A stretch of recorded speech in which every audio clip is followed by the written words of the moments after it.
Hello students, class 9th के maths के 5th chapter में आपका स्वागत है। आज के वीडियो में हम लोग यूक्लिड्स ज्योमेट्री का एनसीईआरटी का फर्स्ट एक्सरसाइज सॉल्व करेंगे। हालांकि इस चैप्टर में एक ही एक्सरसाइज है, तो हम लोग आज के वीडियो में इसी एक्सरसाइज को सॉल्व करेंगे। तो चलिए शुरू करते हैं। फर्स्ट क्वेश्चन है, which of the following statements are true and which are false, give reason for your answer.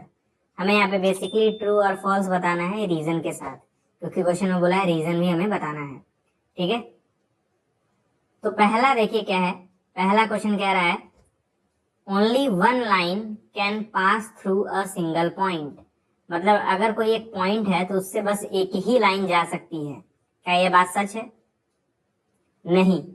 अगर सपोज करिए मेरे पास एक पॉइंट है P, तो इस पॉइंट P से मैं हजारों लाइन बना पाऊंगा जो इस पॉइंट P से पास होंगी।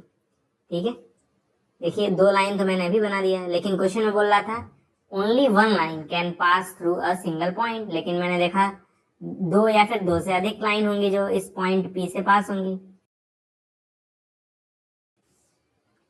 इसका मतलब ये स्टेटमेंट गलत है। ठीक है, तो पहला वाला फॉल्स है।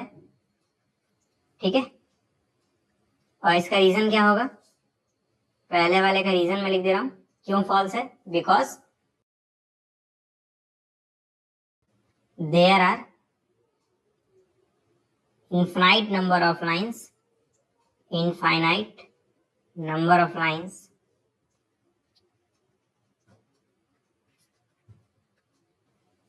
which passes through a single point, एक पॉइंट से अनगिनत लाइंस हम लोग पास करा सकते हैं थ्रू द पॉइंट। ठीक है, अब सेकंड देखिए क्या कह रहा है। सेकंड है there are infinite number of lines which pass through two distinct points. कह रहा है अगर आप दो पॉइंट लें तो इन दोनों पॉइंट से अनगिनत लाइंस पास करेंगी। क्या ये बात सही है? तो ये स्टेटमेंट भी फॉल्स है। मैं आपको रीजन दे रहा हूं। ठीक है, सपोज करिए यहाँ पे हमारे पास एक पॉइंट है और ये हमारे पास एक पॉइंट है। इन दोनों से जो लाइन पास होगी वो बस एक ही होगी ना, यही तो बस लाइन होगी जो इन दोनों पॉइंट से पास होगी। और कोई लाइन आप बनाएंगे तो इन दोनों पॉइंट से पास नहीं होगी। ठीक है, और कोई ऐसी लाइन नहीं होगी जो इस A और B से पास हो जाए, इस लाइन को छोड़कर। ठीक है, और वैसे भी यूक्लिड्स का जो फर्स्ट एक्सियम है, फर्स्ट एक्सियम क्या है मैं लिख दे रहा हूं। ठीक है, ये रीजन यहाँ पे दे रहा हूं मैं, बाय एक्सियम 1। ठीक है, बाय एक्सियम 1 आपके एनसीईआरटी बुक में पेज नंबर 64 पे दिया होगा। एक्सियम 1 में कहा गया था कि अगर हमारे पास दो अलग अलग पॉइंट्स हैं, गिवन टू डिस्टिंक्ट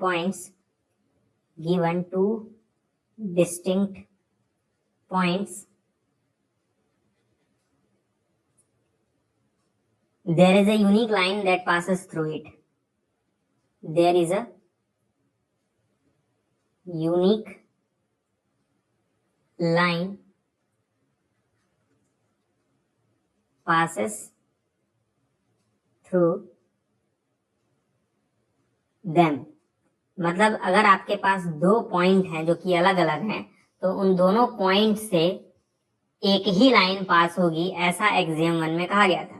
लेकिन इस वाले क्वेश्चन में कह रहा है कि there are infinite number of lines which passes through two distinct points.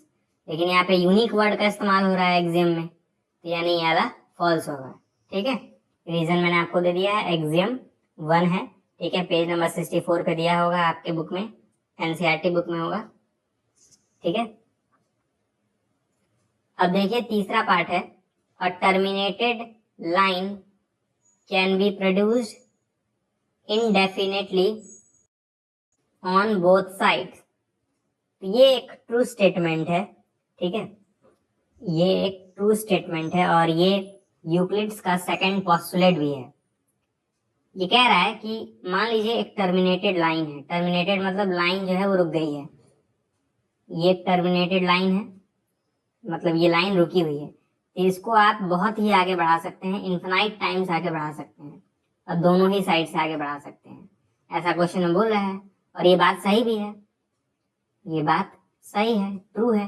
Obvious सी बात है, इस लाइन को आप आगे खींच सकते हैं। ये अगर लाइन यहाँ पे टर्मिनेट हो गई है, मतलब रुक गई है, तो इसे आप आगे खींच कर ले जा सकते हैं, इसे ड्रॉ कर सकते हैं ना, दोनों ही साइड ड्रॉ कर सकते हैं, ऐसा क्वेश्चन में कह रहा है। ठीक है, तो ये बात सही है। क्यों सही है? क्योंकि ये बात पोस्टुलेट सेकंड में भी लिखी हुई है। ठीक है, मैं यहाँ पे लिख दे रहा हूँ बाय सेकंड पोस्टुलेट। ठीक है, सेकंड पोस्टुलेट का स्टेटमेंट में मैं लिख दे रहा हूँ। ठीक है, सेकंड पोस्टुलेट का स्टेटमेंट है terminated line, terminated line can be produced indefinitely, can be produced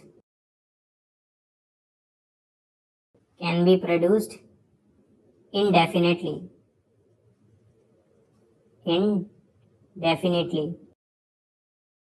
मतलब आप उसे खींचकर अनंत तक ले जा सकते हैं, मतलब इन्फिनाइट तक ले जा सकते हैं उसे खींचकर।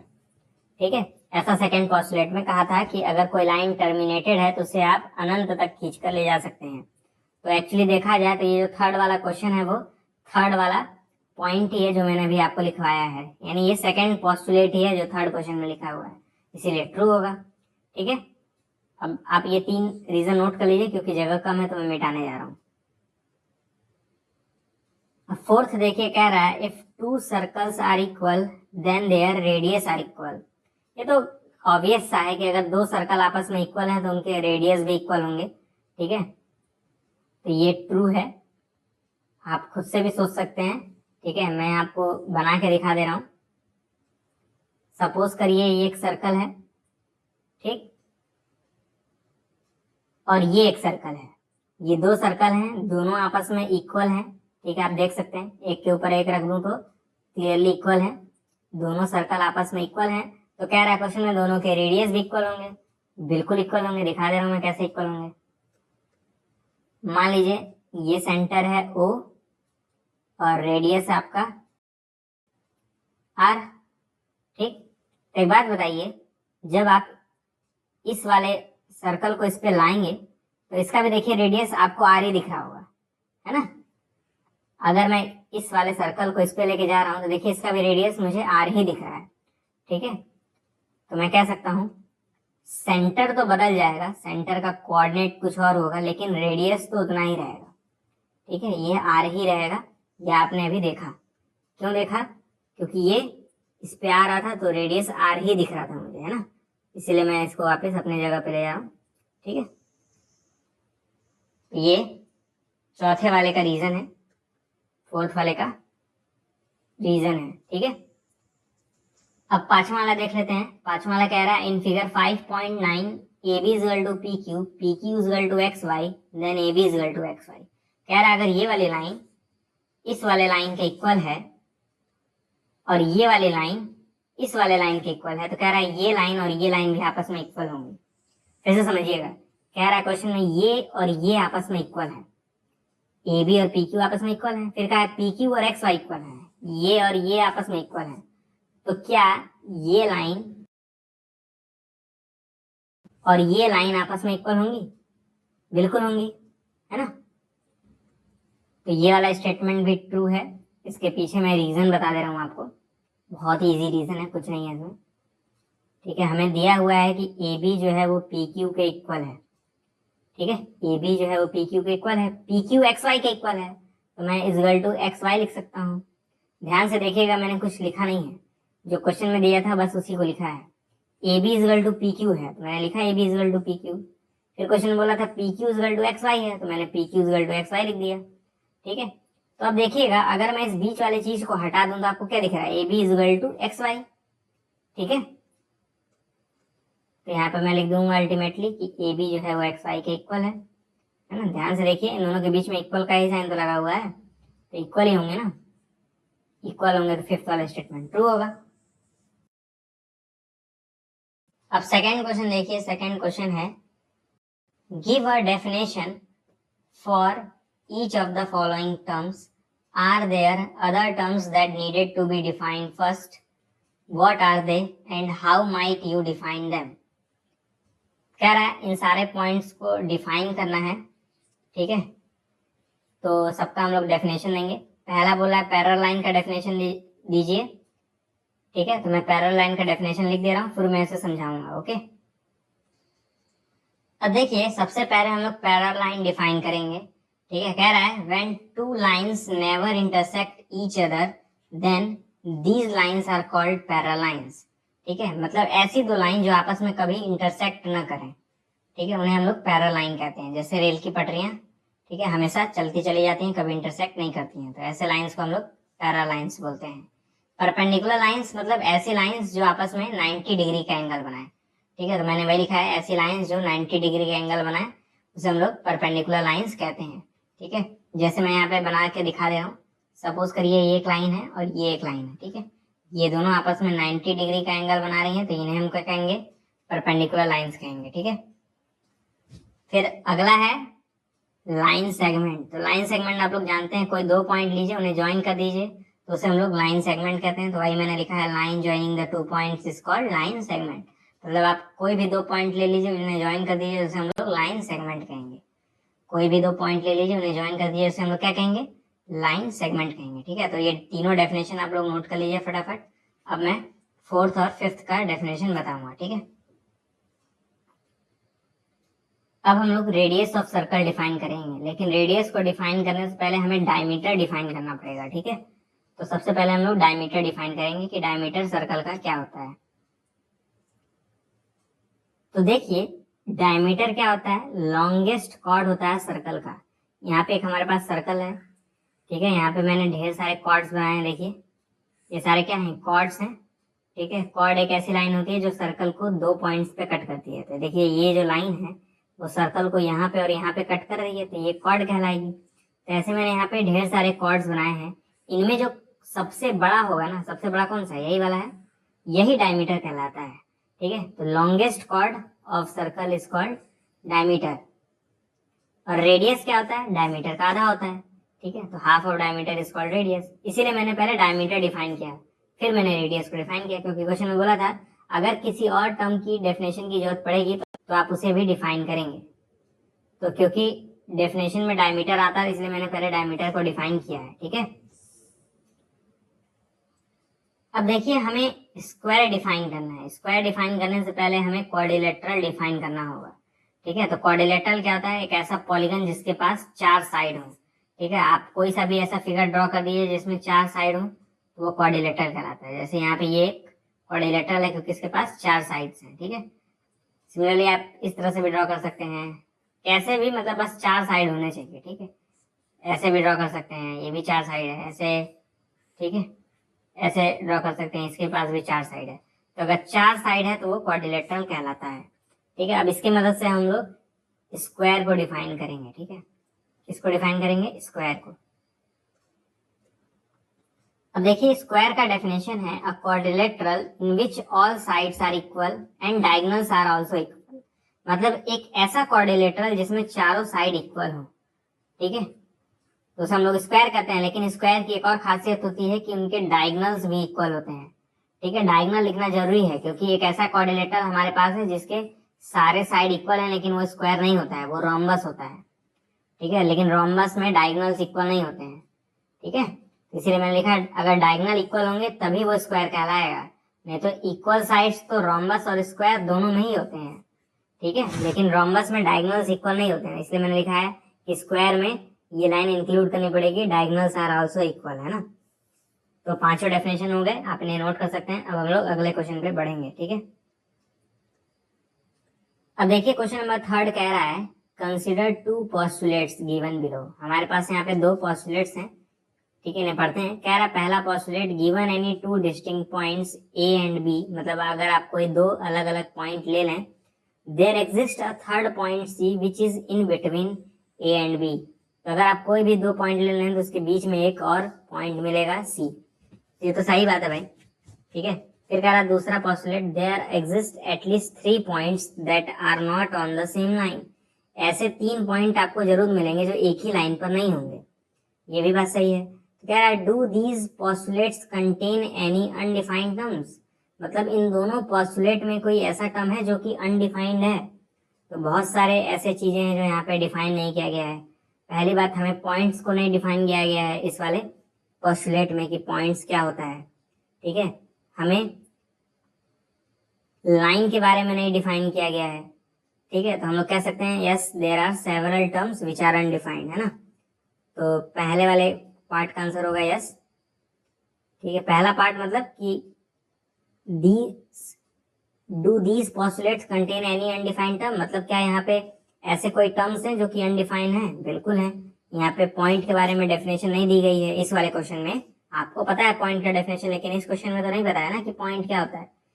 इस क्वेश्चन में लाइन नहीं बताया है क्या होता है लाइन, ठीक है। तो ऐसे टर्म्स हैं जो कि अनडिफाइंड है, तो मैंने लिखा है यस। अब आगे पढ़ते हैं। आगे बोला है आर दीज पोस्टुलेट कंसिस्टेंट, क्या ये जो पोस्टुलेट है वो कंसिस्टेंट है? तो बिल्कुल कंसिस्टेंट मतलब सही है कि नहीं है। तो पहला स्टेटमेंट तो सही है ना, पहला स्टेटमेंट कह रहा है कि आप कोई 2 पॉइंट ले लें तो उसके बीच में एक और पॉइंट मिलेगा, तो बिल्कुल सही है। दूसरा पोस्टुलेट कह रहा है there exist at least 3 points that are not on the same line, मतलब आपको 3 ऐसे पॉइंट जरूर मिलेंगे जो कि एक ही लाइन में नहीं होंगे, ठीक है। मैं तीनों को ड्रॉ करके समझा दे रहा हूँ। पहला कह रहा है कि अगर आप 2 पॉइंट ले लें, मान लीजिए एक ए है और एक बी है, इन दोनों पॉइंट के बीच में एक पॉइंट सी तो मिलेगा ही मिलेगा भाई, तो पहला सही है, पहला जो है वो सही है। दूसरे पर जाते हैं। दूसरा कह रहा है कि आप ऐसे 3 पॉइंट जरूर ले लेंगे जो एक ही लाइन पे नहीं होंगे। तो मान लीजिए ये एक लाइन है, इन पे 2 पॉइंट्स होंगे, इस पॉइंट को मैंने ए नाम रखा, इस पॉइंट को बी नाम रखा, तो एक पॉइंट मैं ऊपर ले लूँ, तो अब ये जो 3 पॉइंट्स मिले हैं मुझे, ठीक है, इस पॉइंट को मैं सी नाम दे रहा हूँ, ये तीनों एक ही लाइन पे थोड़ी ना है। तो आप ऐसे 3 पॉइंट जरूर ढूंढ लेंगे जो एक ही लाइन पे नहीं होंगे, ठीक है। आप कोई सा भी एक लाइन बना लीजिए, ये एक लाइन है, इस पे 2 पॉइंट है ए और बी, तो आप सी नीचे ले लीजिए, आपको 3 पॉइंट मिल गए जो एक ही लाइन पर नहीं है, ठीक है। कह रहा है आपको ऐसे 3 पॉइंट जरूर मिलेंगे जो एक ही लाइन पे नहीं होंगे, तो दूसरा वाला भी पोस्टुलेट सही है। तो मैं कह सकता हूँ दूसरे वाले का आंसर होगा यस दे आर कंसिस्टेंट, ठीक है। अब आगे कहा है do they follow from Euclid's postulate, explain. Question में कहा है कि क्या ऐसा कोई यूक्लिड का पोस्टुलेट है जो कि यूक्लिड के पोस्टुलेट से फॉलो होता है? तो ऐसा कोई पोस्टुलेट नहीं है, यूक्लिड्स ने ऐसा कोई पोस्टुलेट नहीं दिया था, ठीक है। तो इसका आंसर होगा नो, ठीक है। यूक्लिड ने ऐसा कोई 2 पोस्टुलेट नहीं दिया था, ठीक है। उन्होंने हालांकि एक एक्सियम दिया था जो कि पहला एक्सियम है, कि एक्सियम था पहला एक्सियम कि only one line passes through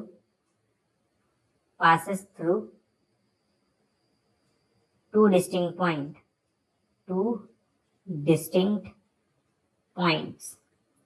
ठीक है। तो इस एक्सियम के मदद से इन दोनों एक्सियम को समझाया जा सकता है, ठीक है। इस एक्सियम की मदद से इन दोनों एक्सियम को समझाया जा सकता है, ओके। लेकिन क्वेश्चन में बस इतना ही पूछा था कि क्या ऐसा कोई पोस्टुलेट है जो यूक्लिड ने दिया था और वो पोस्टुलेट इन दोनों को फॉलो करता हो, या ये दोनों उसको फॉलो करते हो? तो ऐसा कोई पोस्टुलेट नहीं था, सिंपल आंसर नो होगा। हालांकि एक्सियम 1 है, लेकिन ये पोस्टुलेट तो कहलाएगा नहीं।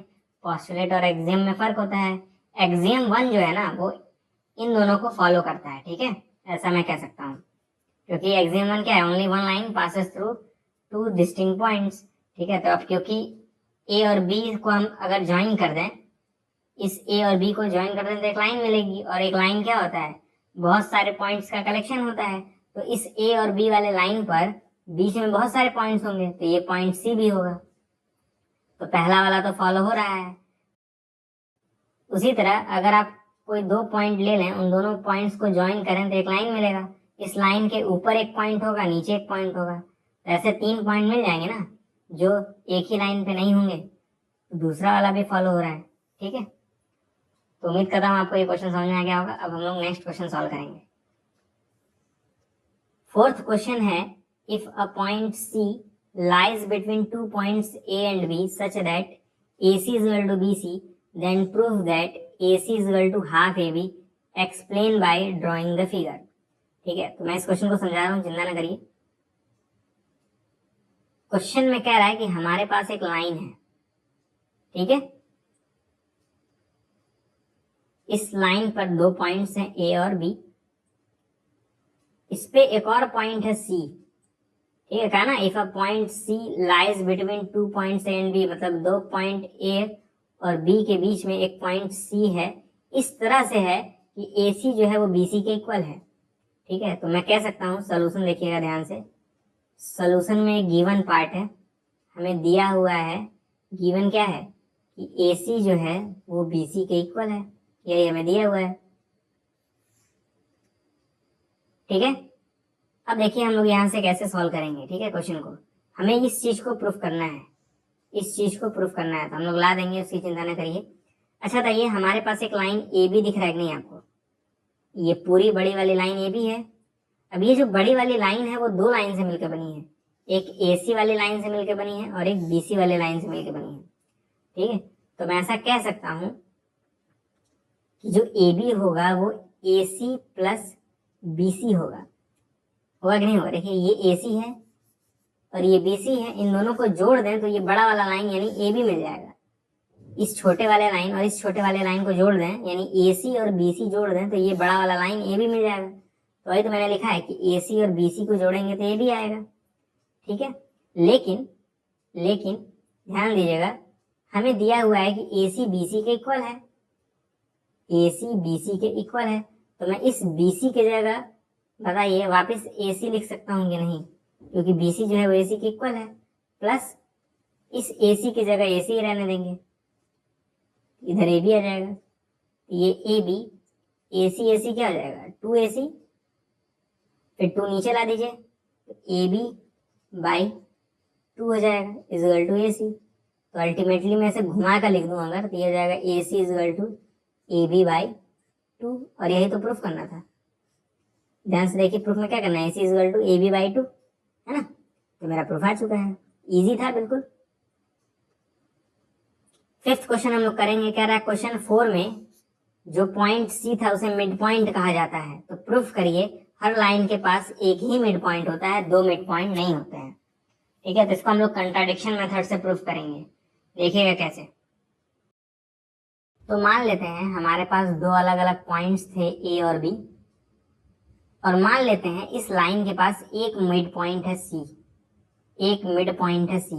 मिड पॉइंट का मतलब क्या होता है, अगर ये सी मिड पॉइंट है इसका मतलब ये वाला पार्ट यानी ए सी जो है वो इक्वल होगा बी सी के, ऐसा मैं कह सकता हूँ। मिड पॉइंट मतलब आधे आधे हिस्सों में तोड़ देता है, तो ए सी इक्वल होगा बी सी के। कह रहा प्रूफ करिए ना एक ही वो मिड पॉइंट होता है, तो हम लोग मान लेंगे ना इस लाइन के पास दो मिड पॉइंट है, मान लेंगे। तो let us consider A B has one more mid point, हम लोग मान लेंगे कि एक और मिड पॉइंट है इसके पास। ठीक है, देखते हैं क्या होता है ऐसा मानने पर। ठीक है, थोड़ा सा बस पेशेंस बनाइएगा, अभी आपको समझ आ जाएगा। ठीक है, तो मैं मान रहा हूँ इस वाले पॉइंट को मैं हटा दे रहा हूँ कुछ देर के लिए, ठीक है, ताकि आपको समझ में आ सके। मान लिया मैंने एक और इसके पास मिड पॉइंट था, वो है डी।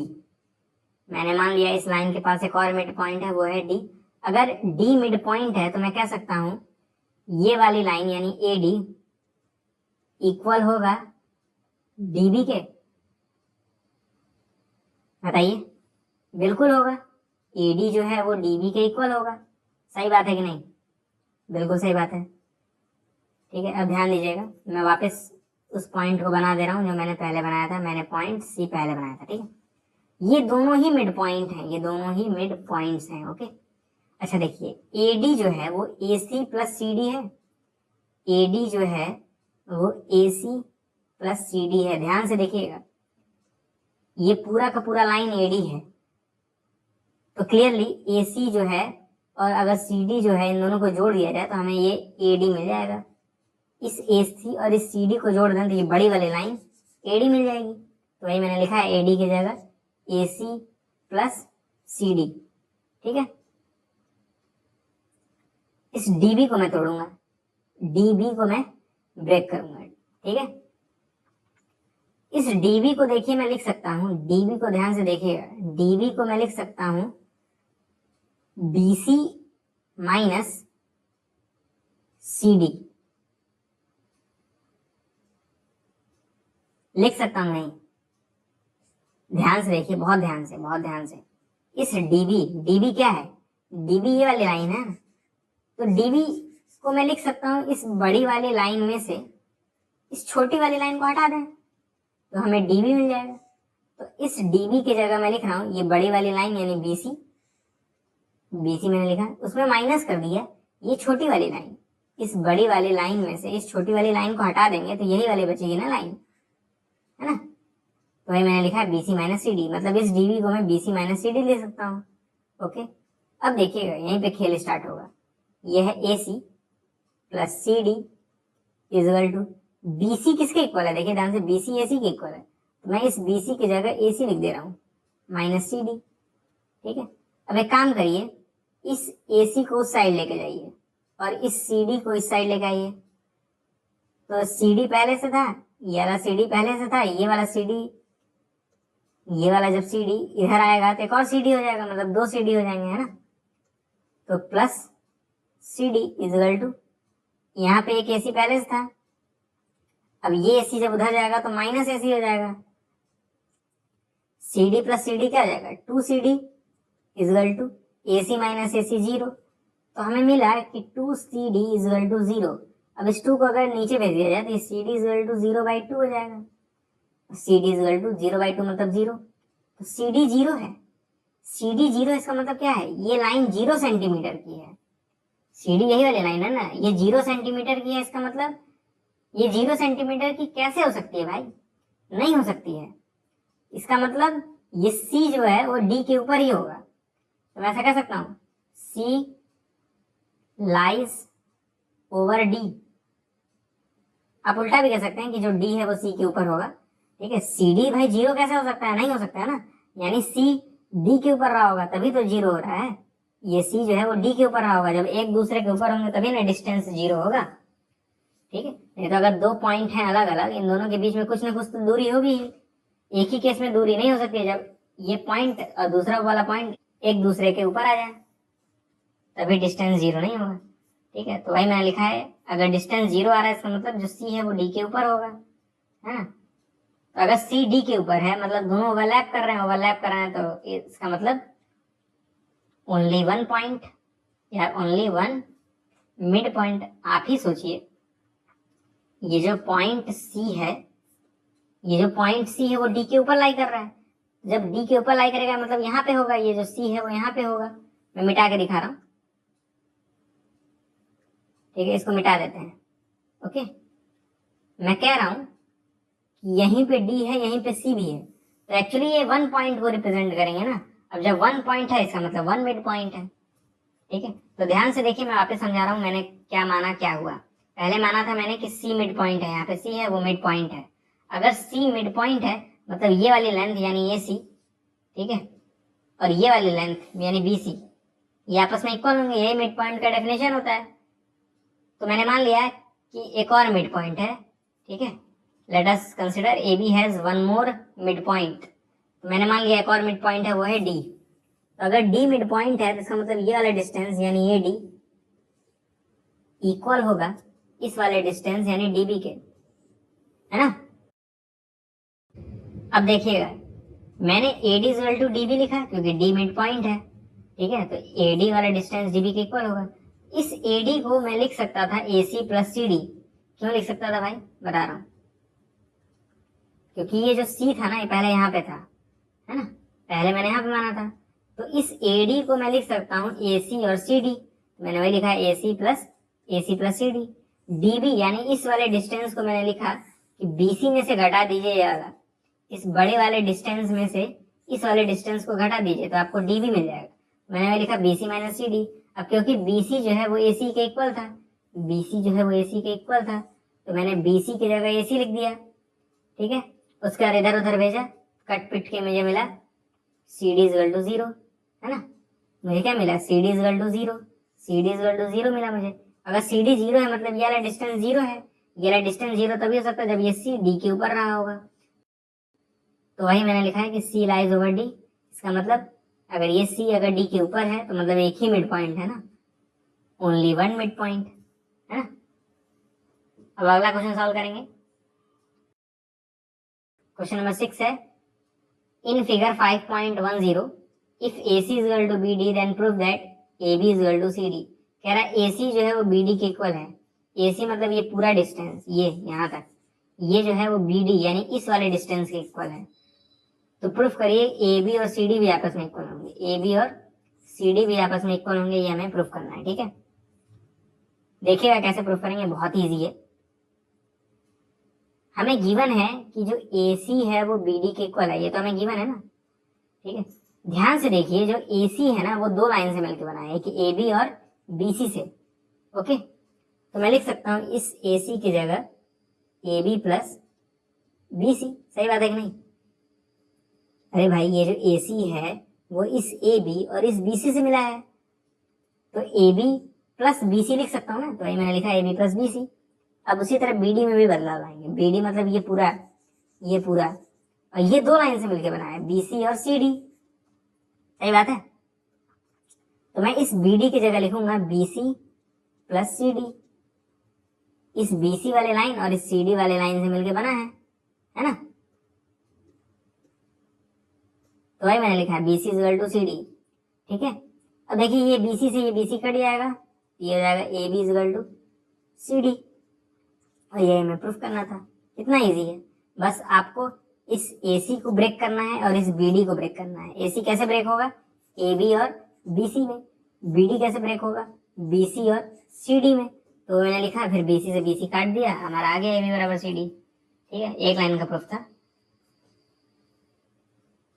अब नेक्स्ट क्वेश्चन है, question number 7, why is axiom 5 in the list of Euclid's axiom considered a universal truth. तो पहले देखेंगे एक्सियम 5 होता क्या है। तो एक्सियम 5 क्या था? एक्सियम 5 था, बहुत इजी था। ठीक है, कह रहा था axiom 5, the whole is greater than the part. The whole is greater than the part. मतलब जैसे सपोज करिए हमारे पास एक स्केल है, 10 सेंटीमीटर की स्केल है।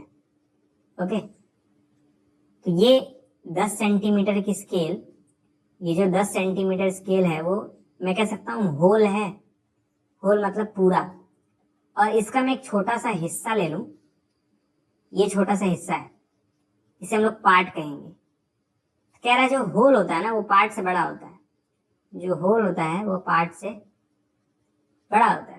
तो कह रहा है क्वेश्चन में कि क्यों इसे यूनिवर्सल ट्रुथ माना गया है? क्योंकि ये हर जगह सही है। आप दुनिया के किसी भी कोने में चले जाइए, ठीक है, वो वहां पर होल जो होगा वो पार्ट से तो बड़ा ही होगा ना। ठीक है, तो यहाँ पे मैं रीजन दूंगा, because this axiom is true everywhere। इसीलिए यूनिवर्सल ट्रुथ है। यूनिवर्सल ट्रुथ मतलब जो हर जगह सही रहे। ठीक है, तो ये एक्सियम हर जगह सही है, क्योंकि हर जगह भैया जो बड़ा होगा यानी जो होल होगा वो पार्ट से तो बड़ा ही होगा ना, है ना। ये तो क्वाइट ऑब्वियस है कि जो होल होगा वो पार्ट से बड़ा होगा, इसलिए एक्सियम यूनिवर्सल ट्रुथ कहलाएगा, क्योंकि दुनिया के हर कोने में ये सही होगा। ठीक है, तो सातों के सातों क्वेश्चन मैंने करा दिए आज। अगर आपका कोई डाउट रह जाता है तो आप कमेंट बॉक्स में पूछ सकते हैं, या फिर टेलीग्राम चैनल पे पूछ सकते हैं। ठीक है, लिंक आपको डिस्क्रिप्शन बॉक्स में मिल जाएगा। आज के वीडियो में इतना ही, मिलते हैं अगले वीडियो में, तब तक के लिए गुड बाय।